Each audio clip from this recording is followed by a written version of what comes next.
पाठ है आपका रामधारी सिंह दिनकर। तो इसके पहले हम आपको जो उनकी उर्वशी रचना है महाकाव्य है, उससे जो प्रसंग लेकर के आपकी काव्यांजलि में सम्मिलित किया गया उर्वा उर्वशी, उसके विषय में चर्चा कर रहे हैं। अब ये शब्द, ये जो छंद है, सब खड़ी बोली में लिखे गए, अर्थात मुक्त छंद है। अगला जो शीर्षक है रामधारी सिंह दिनकर का आपकी काव्यांजलि में संकलित किया गया है, वो दिया गया है अभिनव मनुष्य। बच्चों, अभिनव का मतलब होता है नया।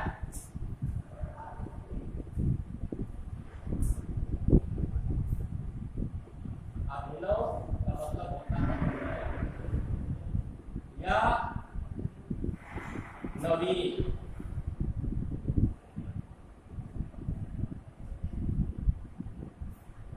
नया या नवीन। अब इसमें आज का जो आधुनिक मानव है, आधुनिक ही कहते हैं, नया या नवीन या आधुनिक, तो उसकी लालसा क्या है, उसकी कार्यशैली क्या है और उसके किए गए कार्य के तथा उसके स्वभाव के प्रति समाज में क्या प्रभाव पड़ता है, ये सब जानने के लिए दिनकर जी ने जो अभिनव मनुष्य शीर्षक देकर के रचना की, क्योंकि वो राज कवि थे और कोई भी कवि हो, कोई भी विद्वान हो, लेखक हो, अगर वो किसी चीज में कोई बात कहता है, चाहे वो काव्य के माध्यम से हो, गद्य के माध्यम से हो, कहानी के माध्यम से हो या किसी भी विधा के माध्यम से हो, तो बहुत महत्वपूर्ण होती है, उस पर विचार करने की आवश्यकता है।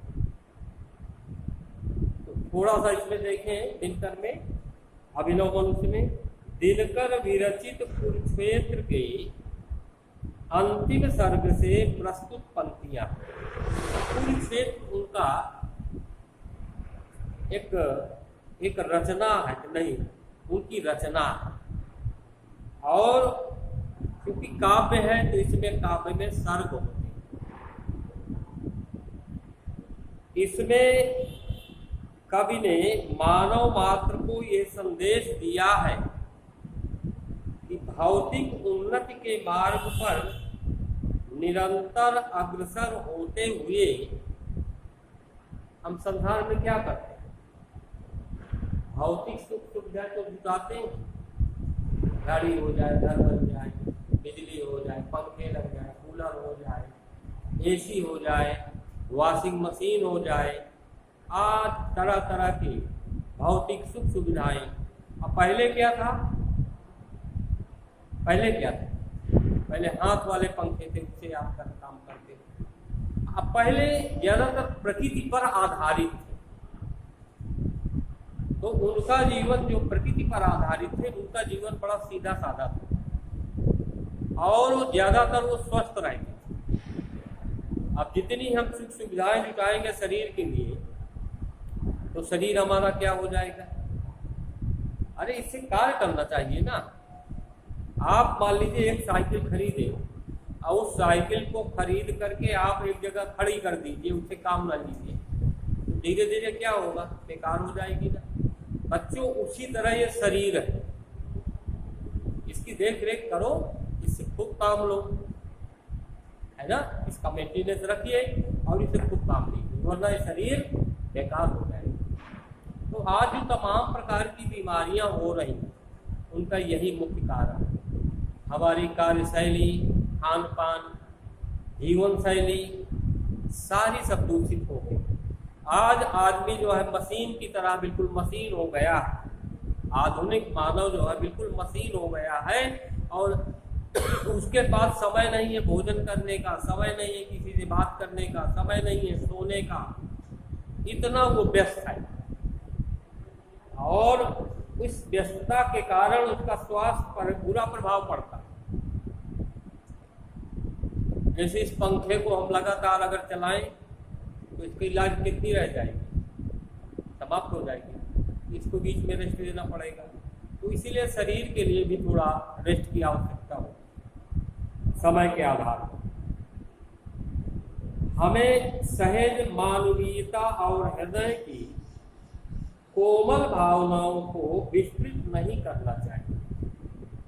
फिर एक बार इसको देखें। दिनकर विरचित कुरुक्षेत्र के अंतिम सर्ग से प्रस्तुत पंक्तियां हैं। इसमें कवि ने मानव मात्र को ये संदेश दिया है कि भौतिक उन्नति के मार्ग पर निरंतर अग्रसर होते हुए हमें सहज मानवीयता और हृदय की कोमल भावनाओं को विस्तृत नहीं करना चाहिए।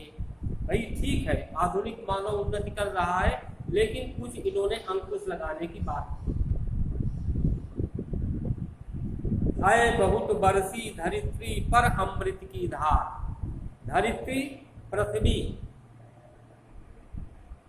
कवि दिनकर जी कहते इस पृथ्वी पर बहुत अमृत बरसा हुआ है, अमृत की धाराएं तमाम पड़ी हुई, अर्थात इस पृथ्वी पर अमृत पड़ा हुआ है, पर नहीं अब तक सुशीतल हो सका संसार।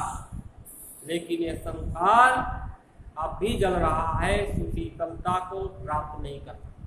ये ठंडा नहीं हुआ, अभी ये हीट है, गर्म है, तप रहा है। भोग लिप्सा आज भी लहरा रही उद्दाम। व्यक्ति के अंदर भोग, लालच, वो अपनी चरम सीमा पर। आज का आधुनिक मानव बहुत लालची हो गया, इतना लालची हो गया है कि वो ठीक एक कहानी के माध्यम से मैं आपको बताना चाहूंगा कि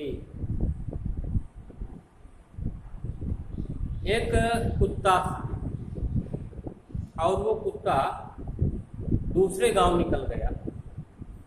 दोनों गांव के मध्य में एक नदी बही। उस नदी में इस पार से उस पार जाने के लिए, यानी दोनों गांव को जोड़ने के लिए एक लकड़ी का पुल बना हुआ। तो कुत्ता दूसरे गांव गया और जाने के बाद उसको एक रोटी मिल गई। अब एक रोटी मिलने के बाद वहां से वो चला और जैसे वो नदी के पास आया, पुल में चढ़ा, तो देखा वो अपने प्रतिबिंब को, उसको भ्रम हो गया। तो क्या देखता है कि एक और कुत्ता जो है यहाँ नीचे वो रोटी लिए खड़ा है, जैसे वो करता है वैसे वो भी करता है। तो उससे सोचा कि ऐसा करें, देखो लोभ की बात बता रहा हूं, लोभ और भ्रम दोनों चीज है। जब लोभ हो जाता है तो भ्रम अपने आप उसमें हो जाएगा। तो उसने क्या सोचा कि अब हम इससे मैं एक रोटी और छीन लूं तो मेरे पास 2 रोटियां हो जाएंगी, आराम से अपने घर में खाऊं। तो उस भौंकना शुरू किया, जैसे मुंह फैलाया तो वो रोटी गई, कहाँ चली गई? नदी में गिर गई। अब वो तो उसका प्रतिबिंब था, उसकी परछाई थी। इसके बाद वो निराश होकर के अपने घर आया। और इस तरह की लालच होती, तो भोग लिप्सा आज भी लहरा रही उद्दाम, बह रही असहाय नर की भावना निष्काम। और मनुष्य जो है असहाय हो गया है, अपाहिज हो गया है, वो अपंग हो गया है आज भी, लालच के कारण, भोग के कारण। बच्चों आज यहीं तक, कल हम अगले वीडियो में आपको इसके आगे बताएंगे। तब तक के लिए धन्यवाद।